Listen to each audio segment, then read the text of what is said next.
Hello दोस्तों, welcome to the channel और आप देख रहे हैं योर एचआर गाइड। आज हम लेकर आए हैं एक और नया topic and topic is employ provident fund and miscellaneous act 1952। आज की वीडियो में हम देखेंगे ईपीएफ एंड मिसलेनियस एक्ट 1952 क्या है, यह एक्ट कब और कहां एप्लीकेबल होता है, क्या स्कीम एंड बेनिफिट है इस एक्ट की, एंड रेट एंड लिमिटेशन क्या है, एंड कुछ इंपॉर्टेंट पॉइंट्स जो कि हम आगे कवर करेंगे आने वाली वीडियोस। तो शुरू करते हैं। EPF and miscellaneous provision act की बात करें तो यह एक स्टैट्यूटरी कंप्लायंस है जो कि 1952 में इंट्रोड्यूस हुआ था इंडिया में। यह एक सोशल सिक्योरिटी स्कीम है जो कि private as well as public organize sector पे एप्लीकेबल होती है। PF and miscellaneous provision act को एडमिनिस्ट्रेट करती है स्टैट्यूटरी कॉर्पोरेट बॉडी जिसको हम एम्प्लॉय प्रोविडेंट फंड ऑर्गेनाइजेशन के नाम से जानते हैं, जो कि गवर्न की जाती है ministry of labour and employment government of India के द्वारा। ईपीएफ एंड मिसलेनियस प्रोविजन इस एक्ट को इसलिए बोलते हैं क्योंकि इसके अंदर प्रोविडेंट फंड के साथ में पेंशन स्कीम और ईडीएलआई स्कीम भी प्रोवाइड की जाती है एम्प्लॉयज के बेनिफिट के लिए। आइए अब देखते हैं कि यह एक्ट कहां और कब एप्लीकेबल होता है इंडस्ट्रीज के ऊपर। यह एक्ट पूरे इंडिया में एप्लीकेबल होता है। सेकंड पॉइंट की बात करें, यह एक्ट इस एक्ट के सेक्शन 16 के प्रोविजन के थ्रू हम बात करें तो यह एक्ट उन फैक्ट्रियों या फिर उस इंडस्ट्रीज पर एप्लीकेबल होता है जो कि शेड्यूल 1 के अंडर में आती हैं और जहां पर 20 या उससे ज्यादा एम्प्लॉय एम्प्लॉयड है। सेक्शन 16 के सेकंड पॉइंट की बात करें तो या फिर यह एक्ट वहां एप्लीकेबल होता है जहां पर 20 या 20 से ज्यादा एम्प्लॉय वर्क करते हैं या फिर क्लास ऑफ सच एस्टेब्लिशमेंट जो कि गवर्नमेंट ऑफ इंडिया के थ्रू नोटिफाइड की गई हैं ऑफिशियल गैजेट के। आइए देखते हैं इस एक्ट के स्कीम्स एंड बेनिफिट क्या क्या है। Employ provident fund and miscellaneous act 1952 के तहत 3 स्कीम्स प्रोवाइड की गई हैं इंडस्ट्रीज को जो कि एम्प्लॉयज के लिए बेनिफिशियल रहती है। पहली स्कीम है एम्प्लॉय प्रोविडेंट फंड। यह स्कीम एम्प्लॉयज का पैसा सेव करने के लिए चलाई गई थी। इस स्कीम के थ्रू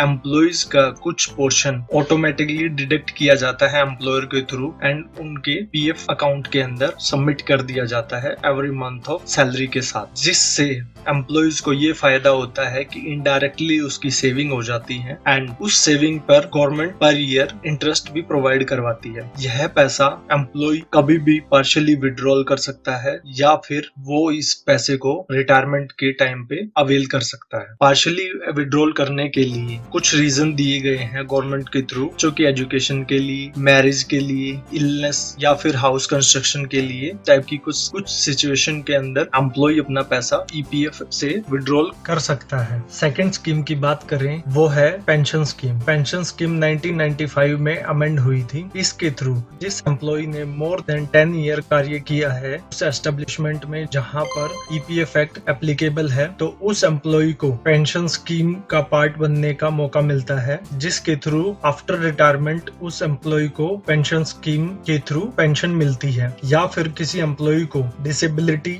या फिर कार्य के दौरान किसी एम्प्लॉय को डिसेबिलिटी हो जाती है तो मिनिमम पेंशन उस एम्प्लॉय को मिलती है या फिर उसके डिपेंडेंट को बेनिफिट जाता है। आइए देखते हैं थर्ड स्कीम। थर्ड स्कीम है इंश्योरेंस स्कीम, जिसे हम जानते हैं ईडीएलआई के रूप में, employ deposit link insurance. Employ deposit link insurance scheme के थ्रू एम्प्लॉय को किसी भी कारण से एम्प्लॉयमेंट के दौरान डेथ होने पर बेनिफिट दिया जाता है। यह बेनिफिट एम्प्लॉय की वेजेस का 35 टाइम्स या फिर मैक्सिमम 7 लाख तक होता है। नेक्स्ट पॉइंट की बात करें तो वो है रेट एंड लिमिट्स में हम देखते हैं कि एम्प्लॉय का कितना कंट्रीब्यूशन उसकी सैलरी पर कैलकुलेट होता है। एम्प्लॉय के शेयर की बात करें तो वह रहता है 12% बेसिक वेजेस का एंड एम्प्लॉयर की बात करें तो इतना ही पोर्शन एम्प्लॉयर पे करता है जिसके अंदर एडमिन चार्जेस एक्स्ट्रा होते हैं, जो कि total 12% employ share and 13% employer share employer को पे करना पड़ता है ईपीएफ स्कीम के अंदर। ईपीएफ की कैलकुलेशन को हम आने वाली वीडियो में अच्छे से समझेंगे। अभी इसे हम समझते हैं कि एग्जांपल के थ्रू अगर किसी एम्प्लॉय की बेसिक सैलरी 10,000 रुपए एंड डीए 2,000 रुपए है तो उस एम्प्लॉय का एम्प्लॉय शेयर बनेगा 10,000 प्लस 2,000 12,000 पर 12%, जो कि होता है 1,440 रुपए। और अगर हम एम्प्लॉयर के कंट्रीब्यूशन की बात करें तो वह इसी अमाउंट पर 13% डिडक्ट होगा जो कि बनता है 1560 रुपए। यह टोटल अमाउंट एम्प्लॉयर को ईपीएफओ की साइट पे मंथली चालान के रूप में सबमिट करना पड़ेगा। आइए देखते हैं कुछ लिमिटेशंस। जैसा कि हमने जाना कि एम्प्लॉय एंड एम्प्लॉयर का कंट्रीब्यूशन 12 एंड 13% टोटल जो कि 25% रहता है, बट कुछ ऐसी कंडीशंस या फिर कुछ ऐसी इंडस्ट्रीज भी हैं जहां पर यह कंट्रीब्यूशन घटकर कम हो जाता है, जिसमें एम्प्लॉय का कंट्रीब्यूशन 10% और एम्प्लॉयर का कंट्रीब्यूशन 11% रह जाता है, जो कि टोटल 21% बनता है। नेक्स्ट पॉइंट की बात करें तो limitation of EPF deduction is 15,000। Employer और एम्प्लॉय को चॉइस मिलती है ईपीएफ की तरफ से कि किसी एम्प्लॉय की बेस सैलरी 15,000 से ज्यादा है तो एम्प्लॉय और एम्प्लॉयर के पास चॉइस रहती है कि वो अपना कंट्रीब्यूशन डिडक्ट करवाएं या नहीं। मोस्ट इंपोर्टेंट पॉइंट, अगर किसी इंडस्ट्री पर यह एक्ट एप्लीकेबल हो जाता है तो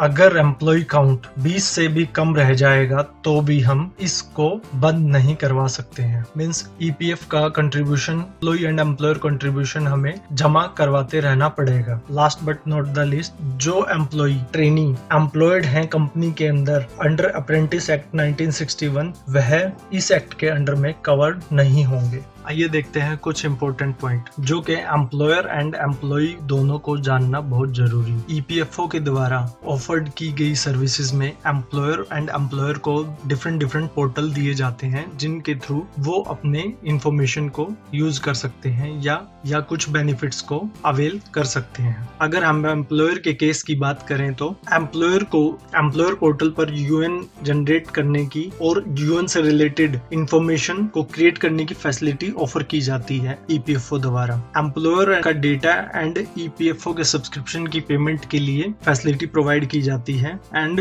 मंथली ईसीआर और चालान क्रिएट करने की फैसिलिटी प्रोवाइड की जाती है एम्प्लॉयर को ईपीएफओ द्वारा। अगर हम एम्प्लॉय के केस की बात करें तो इसमें एम्प्लॉय को यूएन से रिलेटेड मेंबर प्रोफाइल को चेक करने की फैसिलिटी प्रोवाइड की जाती है। अपनी यूएन के अगेंस्ट सर्विस को मार्क एग्जिट की फैसिलिटी प्रोवाइड की जाती है। कितना पैसा एम्प्लॉय का सबमिट हो चुका है यूएन के अगेंस्ट में वो देखने की व्यू पासबुक की फैसिलिटी प्रोवाइड की जाती है। एक कंपनी से दूसरे कंपनी में अमाउंट ट्रांसफर करने की फैसिलिटी प्रोवाइड की जाती है एंड ऑनलाइन पार्शली या फुल अमाउंट विड्रॉल करने की फैसिलिटी प्रोवाइड की जाती है एम्प्लॉय को। सो आई होप अगर आप लोगों को ये इन्फॉर्मेशन हेल्पफुल लगी हो तो please like and subscribe our channel and और इन्फॉर्मेटिव वीडियो देखने के लिए जुड़े रहे हमारे साथ ऑन योर एचआर गाइड पर। Thanks for watching.